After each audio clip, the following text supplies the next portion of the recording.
Hello, my name is Joshua, and I have Asperger's.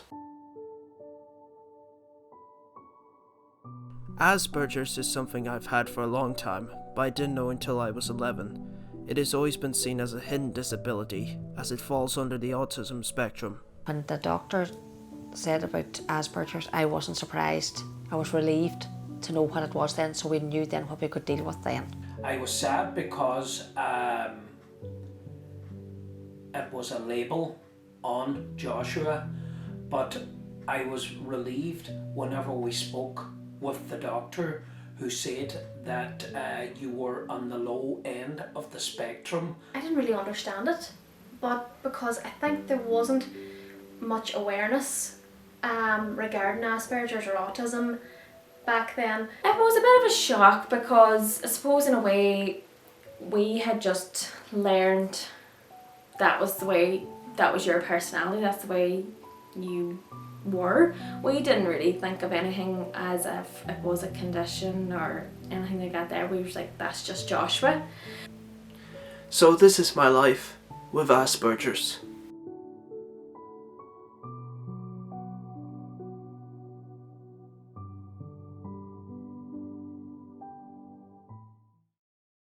I was born on the 4th of January 1999, and there was a lot of excitement around the house.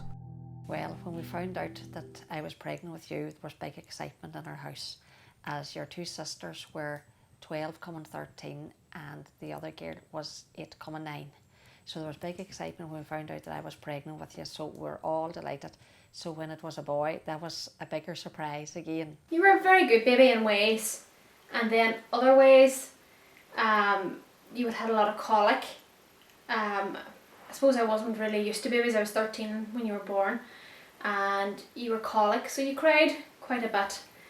And then when you started to spoon feed, you were quite fussy, and there was only certain foods that you liked in certain little jars that you liked to eat. What were you like as a baby? Well, you were very pleasant and very placid child. Now, when you were very younger, you always would have had a struggle of sleeping. It was very hard to get you to sleep. It was either me or Mammy that had to put you to sleep, and you didn't fall asleep in a cot. You fell asleep beside us. But we found out what the problem was, that you were colic. So the district nurse, the time she came around, and she told me to put drops into your bottle to break up the lactose, so that helped you, so then you slept better. And then through time, probably with teeth and that would be another time you wouldn't have slept, but you wouldn't been a great sleeper, as the two girls slept the whole night through. So probably I found a big change with you. I'd put it down, oh, that's boys. Boys wouldn't sleep as good. The girls were better sleepers.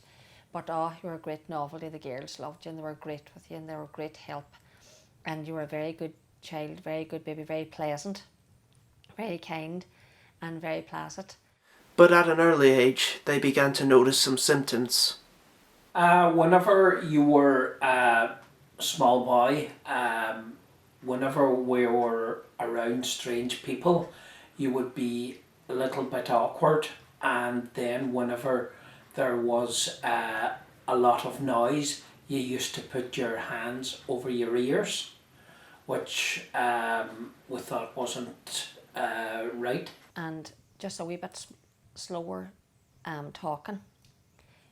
Then we just put it down, with you being a boy, the girls would chat more than boys, so we just put it down to that. But eventually you did started talking around about 18 months, and you'd be very quiet. You were grand with smaller numbers, but with larger numbers you would get a wee bit shy. You'd be a shy child, and you would worry a good wee bit too, so you would. But you were very good. But other than that, you would have noticed maybe the noise would get you, and other children would be maybe a wee bit more outgoing. While at that stage, as a young child, you wouldn't have been. But then as you got older, you got more sociable. Compared to other children, you would have been a wee bit more attention to detail. You would have noticed if you loved, for example, you loved Thomas the Tank Engine. If your Thomas the Tank Engine train set was a wee bit, even a track out of place, you would have been fixing it straight away. You would have liked a certain amount of toys. You know, you would have been setting a routine, so you would have liked Thomas, you would have liked nothing else really. You would have liked maybe a few other toys, but you would have like a repetitive behaviour. You would have liked Thomas, you would have liked Mario Kart, you would have liked Doctor Who. So when you were younger, that's all you wanted to talk about, and it took you a long time for you to say like, oh, we'll talk about something else. So once you were interested in a hobby and an activity, you went full into it, and that was yours. You loved it. But it took a long time for you to see sometimes that not everybody might like Thomas the Tank Engine, and not everybody would like Mario Kart. So it took you a wee while to kind of come to terms that not everybody liked the same thing what you liked. And that's not good or bad. That's just who you were. And I did notice when you were younger, I think probably more up around here in Donegal, it's very much, you know, once your child turns 5 or 6, they're going to play Gaelic, they're going to play football, they're going to play sports. You wouldn't have been that way inclined. You just didn't really like sports that much. You just didn't really like it, but sure, that is fine. Like, there's nothing wrong with that. But a long time ago, that would have been seen as not a bad thing, but it would have been hard for you to mix with other groups then, because you weren't able to see children outside of school, as say, because you weren't able to mix with them at these football or boxing or groups like that there, because you just weren't really interested in sport. Pretty much the biggest impact that's had on me was the social conversations, because I tend to be quiet in real life and I'm not that chatty in conversations. I think this is pretty much due to the fact that I didn't have much friends while I was growing up.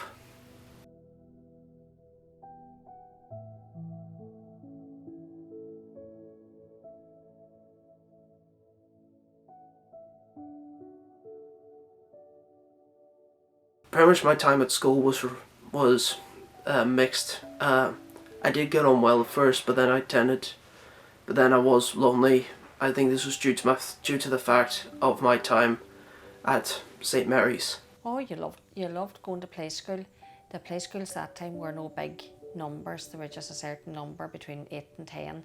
And the play school lady was an older lady that ran the play school at the time. And when you were finishing up the year, she just suggested to me maybe I should send you to a smaller school than the school I was sending you to.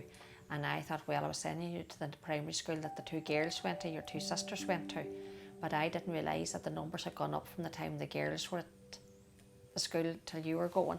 So at the time the girls, I think it might have been over 400, and by the time you went there was over 600, so that was a big school. So through time, probably regretted then sending you there, because you made friends, and there was actually a wee friend that bullied you too.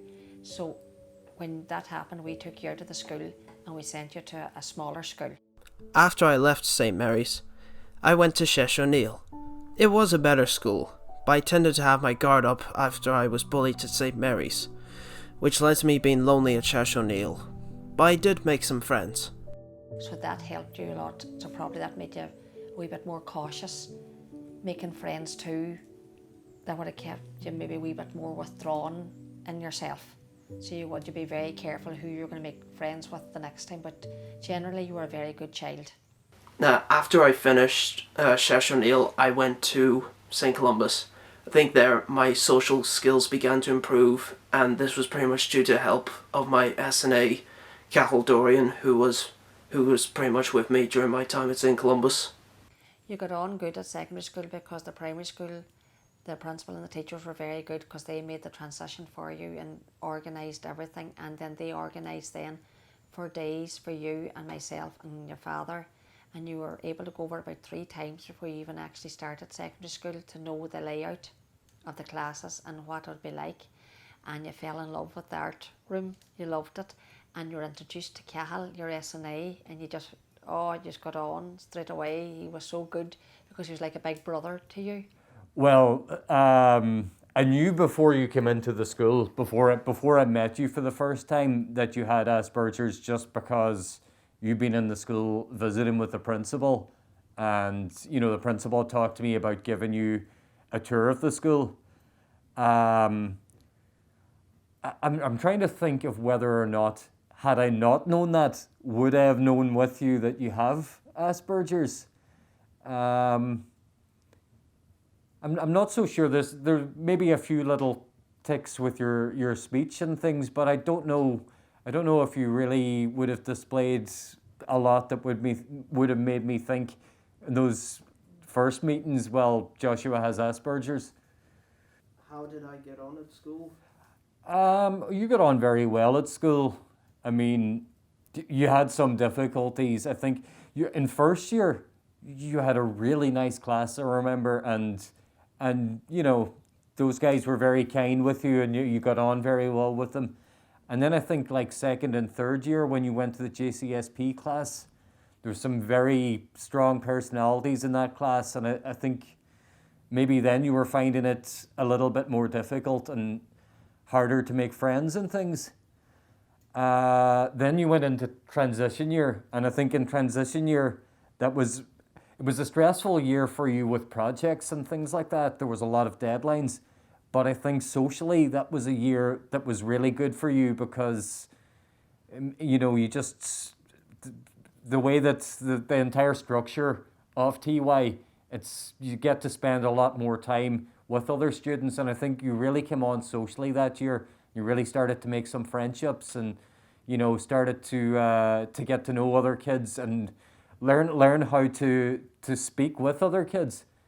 And yeah, by the time you were into your Leaving Cert program, you were flying then because you were doing the subjects that you wanted to do, subjects that you'd chosen to do, and yeah, while it wasn't easy and there was a lot of pressure, you managed very, very well. I think you did fantastically in school. Did you notice if I was socially awkward? Yeah, look, you were a little socially awkward at the start, but I suppose like with the students with Asperger's that I'd known before you, and again, it was just I suppose the way that they were. It's not a trait, but they were kind of happy in their own company, and I thought immediately with you, you wanted to make friends with people. You know, you were really trying. You didn't always know how to go about it, but that you really wanted to be friends with other people. And one of the things I don't know, people seem to believe that children with Asperger's don't have empathy, but you always had great empathy, even in first year. You know, if one of your classmates was sad, you were really always trying to cheer them up, and you know, always looking out for your classmates. You probably struggled a little bit in the beginning to, you know, you were maybe too focused on talking about the things that you were interested in and not maybe, you know, understanding that not the child you were talking to wasn't interested in those things and trying to find some common ground with them. But as I say, you know, when you did transition year and things like that, then I think you really blossomed. Your social skills got a lot better, and I think you're quite lucky. You know, you've got a good mum and dad and some older sisters that help you out a lot with things like that. So that made things easier. But by the time you were in your senior cycle, you were very popular. You know, and yeah, you were involved in the school musicals by then, and that was a great social interaction for you, and I suppose you got to know a lot of people through that.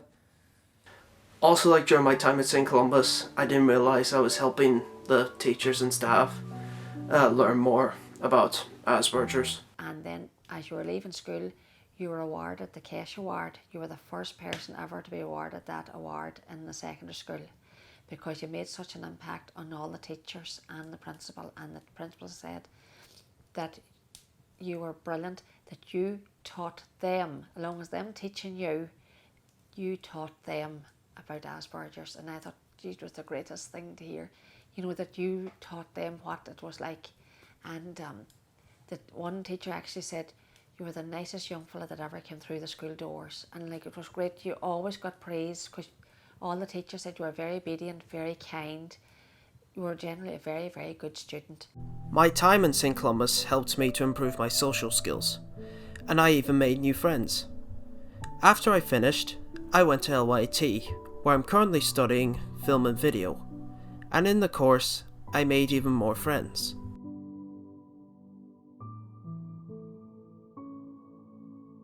Nowadays, my Asperger's isn't as bad as it was when I was younger. I have started to improve my social skills, and I've started making new friends. You're more confident, Joshua. A big difference from the time when you were young, when you were diagnosed, till now. Like the time when I heard you were diagnosed with Asperger's, or I thought there was some wee thing there, I thought, oh my God, how is he going to get on in life? But you grabbed everything, you'd done everything what you were told, and you enjoyed, and we just kind of kept you positive, and I kept saying you can do it, don't be thinking you can't, you can do it, and just kept you going the whole time, and you done everything, and you were glad. Like I would always say to you, this time last year now you weren't able to do this, and you were able to do it. He has become more outgoing. I believe that whenever he joined the theatre group, that helped him an awful lot. He learned how to speak properly, that people could hear him. He learned how to dance and interact with people, which was very, very good for him, and he made friends. Socially, you were fit to engage with other people of your own age, even people that are older than you were fit to have conversations, versus when you were younger. And I suppose all children are the same. They want to talk about what they're interested in, and you know, you had very specific interests when you were younger, and maybe not every child wanted to talk to you back, but now, like, you're fit to have a conversation with people about anything, and I think your confidence is definitely growing. You may come across as quiet, but you're quiet to some people, but to us you can come back very quickly with the wee sarcastic comments and the jokes, and you know, definitely like such an improvement. You managed to handle stress. I think at this stage you handle stress better than me. There's days I should be calling you up asking for a little advice on how to do things, you know, but you're in college, you're juggling a part-time job along with that, you're still managing to get your projects done, so yeah, I think you should be really, really proud, you know, that you've improved so much. You've just come on leaps and bounds. You're doing great.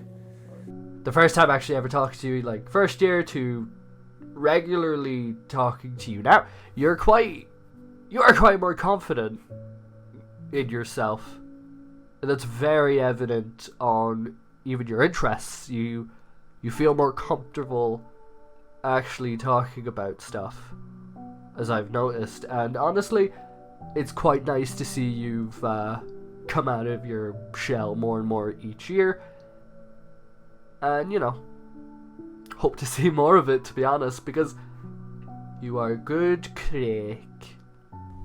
I have noticed that you have tried to put yourself out there a bit more. I definitely think you've gotten more confident, especially in public speaking.